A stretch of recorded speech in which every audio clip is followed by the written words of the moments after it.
My name's Hattie Wells and I'm an anthropologist in development work.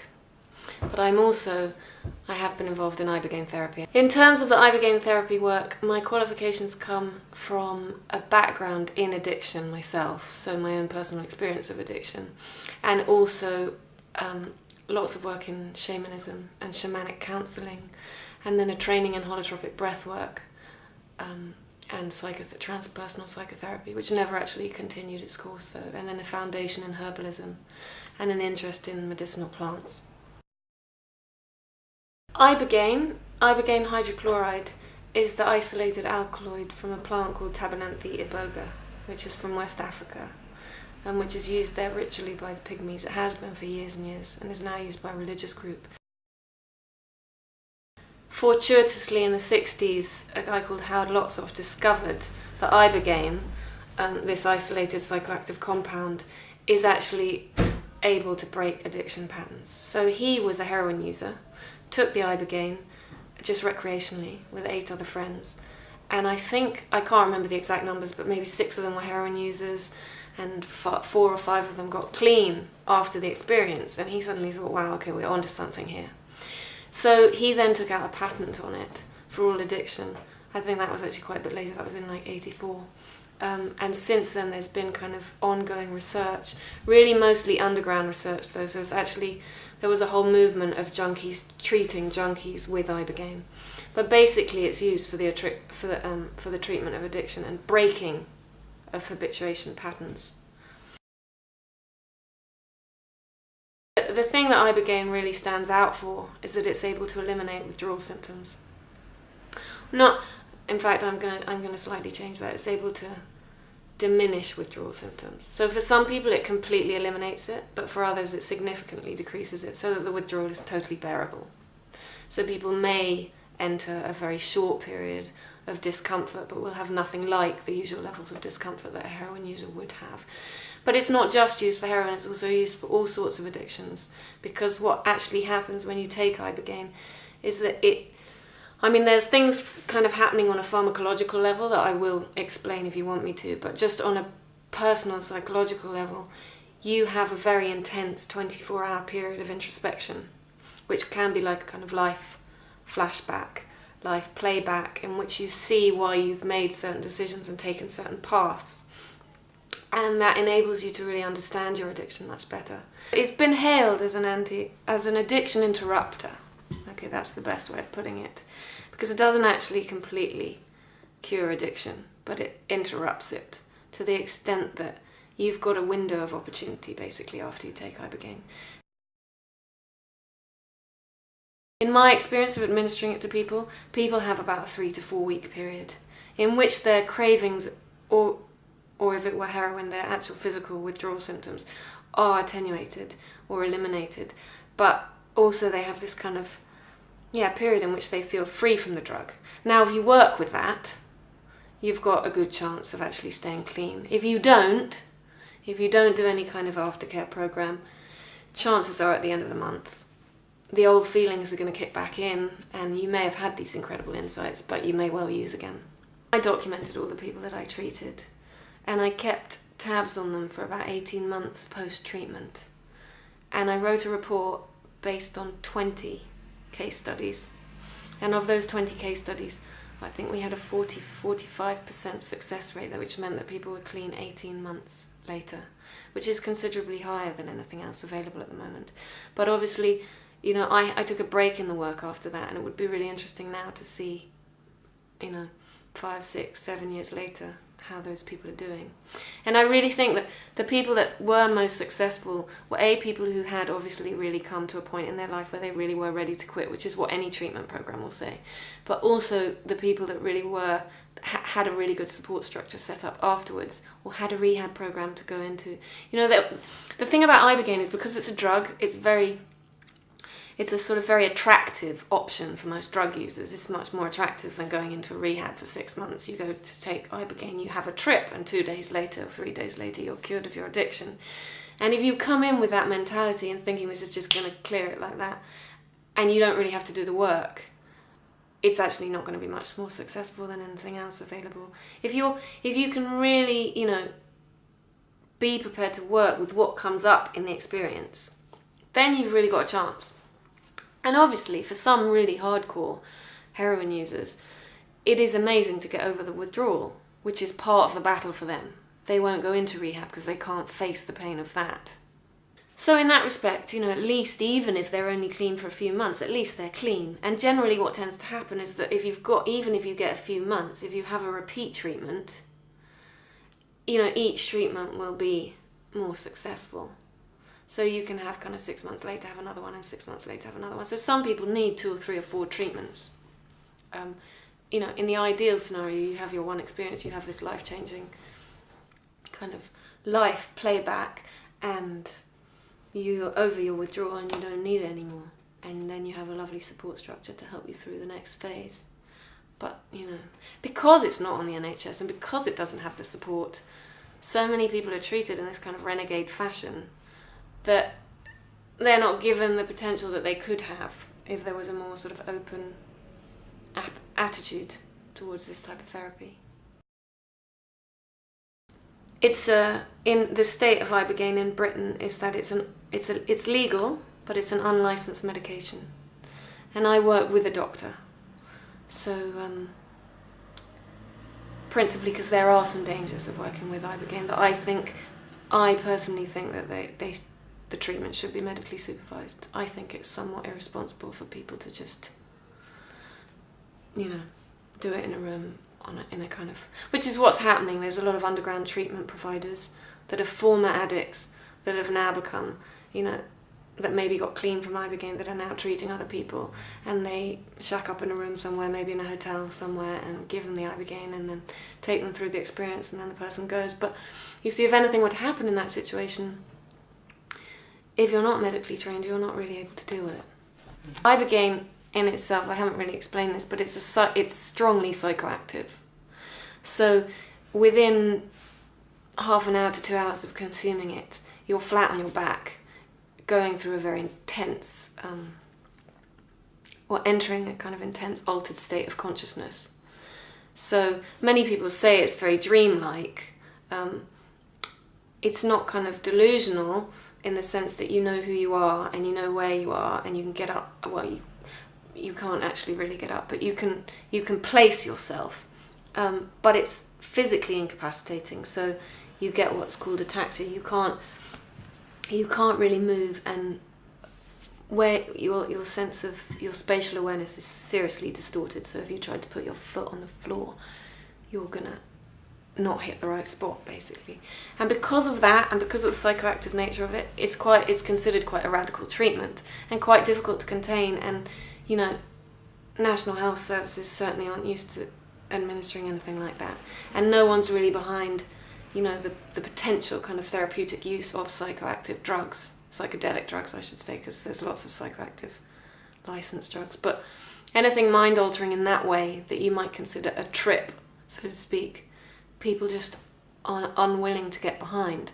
Plus there are some sort of dangers with it. I don't actually think nearly as many dangers as with most licensed medications. But there are potential problems with people with heart problems or liver problems.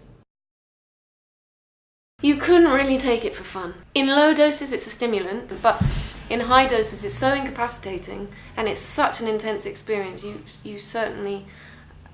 you wouldn't be taking it for fun. It's kind of like it's really a wake-up call, and if there's anything in your life that you don't want to look at, it's going to show it to you. Which is generally not the kind of thing that people do for fun. It's not used regularly.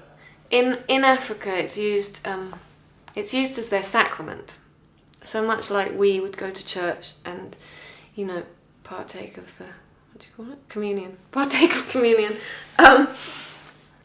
They will go to church and eat iboga root. Now, they'll do that and they'll eat small amounts, which are stimulating doses. But when they go through their rite of passage, they'll eat a large dose, which actually takes them to the point of death. They call it the small death. And in that, you'll have a mother and father within the ritual, and they'll take you through the whole sort of 3 to 5 day process and stay with you throughout that. But that only happens once in your life, or twice if you're going to become a priest in this sort of area. The religion that uses it now is called the Bwiti, and they're sort of scattered across those 3 countries, and they will use it differently in each country. So sometimes the rite of passage may be 16 or 17, sometimes it might be 23, or sometimes it's a kind of it's somebody that finds the religion at 30, and your entrance into that religion will happen at whatever point you do that. I'm now working with a doctor, so he's the prime caregiver, I'm the assistant. Someone would come for whatever kind of addiction. And in fact, it's not necessarily just for addiction. Lots of people do it for just self-development and therapeutic reasons. So some people come for tobacco addiction or cannabis addiction, but that's really sort of a substitute for I want to go deeper and understand why I'm using these substances, or even just I want the experience. So how the treatment progresses would depend on why you're coming for it. So, but let's take a heroin user because it's the kind of easiest way of describing it. You'd have a pre-session consultation with the doctor, who's also a trained psychiatrist. We would monitor, we would get an ECG done, heart reading done, a liver function test done, because they're the 2 things you have to watch out for your health in terms of consuming this substance. We'd do a full kind of health blood profile, health check, psychiatric evaluation, and then explain what ibogaine is, how it works, does the person feel comfortable having this kind of treatment, are we comfortable working with each other, that kind of thing. And then if they go ahead, then you book in your session, you come for your session, you might arrive at 10 a.m. in the morning, you'd be administered a test dose, which is a small amount just to see that there's no allergic reaction. Then we would sit and chat and kind of make the person feel comfortable for the next few hours, and then 2 to 3 hours later be given a full dose of the ibogaine, at which point we then sit with them for the next 24-hour duration, continuously monitoring their vital signs and making sure they're comfortable and making sure that they've got everything that they need. But that person will then go into the experience within half an hour or 2 hours. At that point, they won't be able to really communicate at all. They won't be able to move. And they'll kind of sink into themselves. And then what tends to happen is you'll get vivid memory recall. So experiences will kind of flash before your eyes, and it's sort of like a dream. Dream stroke between but very visual images coming across, and they'll tend to be from your past and pertinent experiences, and or they can be very otherworldly. I mean, you can get spirits wandering through the room, or your ancestors wanting to come and tell you something, or actually what happened with me when I took it is I actually hallucinated 3D objects in the room just appeared out of nowhere that were as real as you are sitting now. So it can be very kind of abstract in that way, but then interspersed with very personal material, much like your dreams are. That'll then run for kind of 12 to 24 hours, depending on the dose, depending on the person's constitution. And let's say at about sort of 16 hours, the person will probably start communicating and may then experience some physical discomfort, which are mostly the result of the ibogaine. You'll experience kind of fatigue, and you may experience some nausea. People may experience some nausea at the beginning of the experience as well, and some kind of discomfort in your body, but that's also just from lying down for so long in that kind of position. And then within 24 hours, you're pretty much, unless you've been given a big dose because of your habit, you're pretty much coming back to normal and definitely able to engage and communicate. And then there's a sort of post-treatment therapy session, and then you'll go home, and then there'll be regular contact afterwards to see how you're going for the next few weeks. Now, you said you took it. Why did you take it? I took it primarily because I thought that if I was going to help other people go through this, I needed to experience it myself. But also because I was smoking tobacco and I wanted to quit tobacco use. And I also just, for the experience, you know. So... Did it help you quit tobacco? It did. I quit for, I think, 9 months that time. So, yeah, I quit for 9 months, maybe a year. And then started again. But I definitely had that feeling. This is what people say. You come out of the experience and you may want a cigarette, but you know that you're not dependent on it anymore. You're not really, like, it's, you have the choice again. So you may still want your drug of choice, but you don't need it in the same way.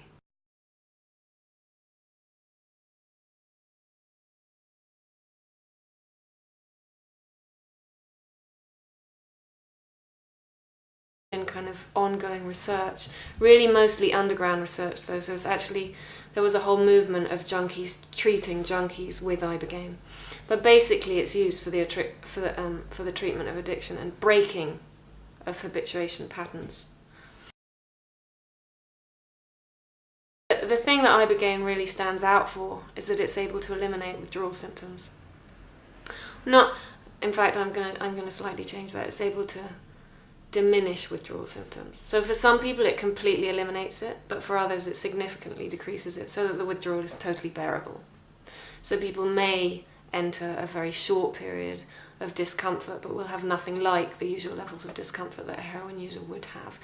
But it's not just used for heroin, it's also used for all sorts of addictions, because what actually happens when you take ibogaine is that there's things kind of happening on a pharmacological level that I will explain if you want me to, but just on a personal psychological... My name's Hattie Wells, and I'm an anthropologist in development work. But I have been involved in ibogaine therapy. In terms of the ibogaine therapy work, my qualifications come from a background in addiction myself, so my own personal experience of addiction, and also lots of work in shamanism and shamanic counselling, and then a training in holotropic breath work and psychotherapy. This isolated psychoactive compound is actually able to break addiction patterns. So he was a heroin user, took the ibogaine just recreationally with 8 other friends, and I can't remember the exact numbers, but maybe 6 of them were heroin users, and 4 or 5 of them got clean after the experience, and he suddenly thought, wow, okay, we're onto something here. So he then took out a patent on it for all addiction. I think that was actually quite a bit later, that was in like 84. And since then there's been personal psychotherapy, which never actually continued its course though, and then a foundation in herbalism and an interest in medicinal plants. Ibogaine hydrochloride, is the isolated alkaloid from a plant called Tabernanthe iboga, which is from West Africa, and which is used there ritually by the Pygmies. It has been for years and years, and is now used by a religious group. Fortuitously in the 60s, a guy called Howard Lotsof discovered that ibogaine